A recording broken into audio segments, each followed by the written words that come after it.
The hunters here, most hunters that hunt a mosquito come from, probably most of them are local.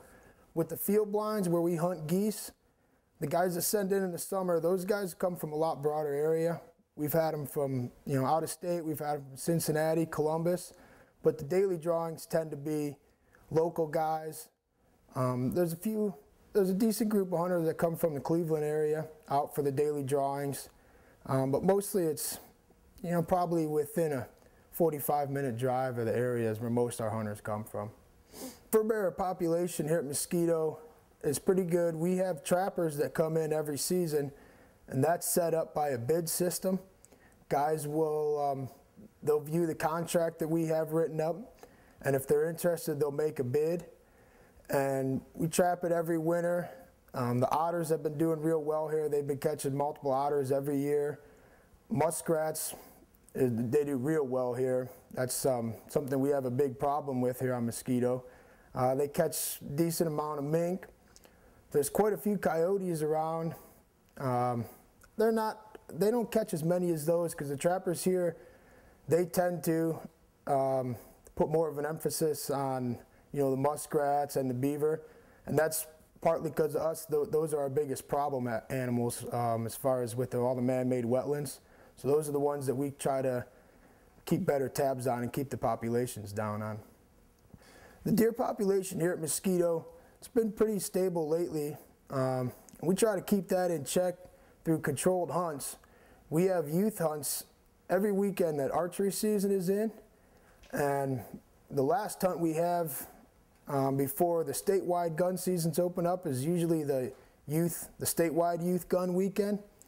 And then we'll take a break and we'll have one more youth hunt in January, and then we have 3 adult hunts. The youth hunts, it's 17 and under, and only the youth can hunt. When we have the adult hunts, the permit holder has either sex tag and can take one partner and they can kill a doe. And they usually kill quite a few more deer on the adult hunts just because, for one, there's more guys in the woods, and for two, with the youths, they're not always getting back into the woods and getting the deer up and moving. But at the same time, that helps the youths because they're not as pressured and they can get in here, since we have more youth hunts and still have a quality hunt. For the adult hunts here at Mosquito, you'll send in an application in the summer. The deadline's usually the end of July. And the best way to do that is go on a Division of Wildlife website. We've been trying to push more towards electronic applications. And we draw 50 hunters a day, and they can bring a partner, so there could be up to 100 hunters in the woods. It's a muzzleloader only hunt, and there's 3 hunts there the last 3 Fridays in January. Public hunting area here on Mosquito has some pretty good opportunities. For deer, there's quite a few deer there. Obviously just being next to the refuge, it's always going to be decent hunting. And for archery season, they do pretty well. Pressure's moderate pressure. For gun season, they usually kill quite a few deer, and seems like every year they get at least a couple nice bucks out of there. But the pressure is quite a bit higher than it is for archery season.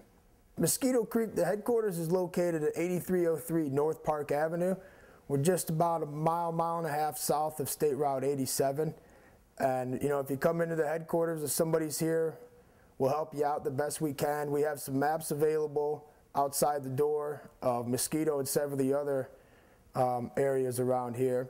And for just general information, you can call the District 3 headquarters in Akron, and they're pretty helpful. And also 1-800-WILDLIFE is another avenue that they can handle just about any question that you'll have. And wildohio.com also has a good amount of information on all the areas around here too.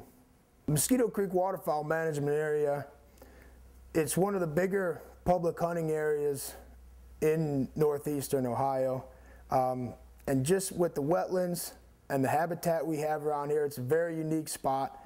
You have opportunities to see wildlife that you may not have to see anywhere else in the state or even in the country. We have thousands of people come through, whether it's hunters or bird watchers or people just trying to get out and enjoy the outdoors. And it's definitely worth hopping in the car and taking a drive through someday. This Outdoor Icon Show factoid is brought to you by DRS.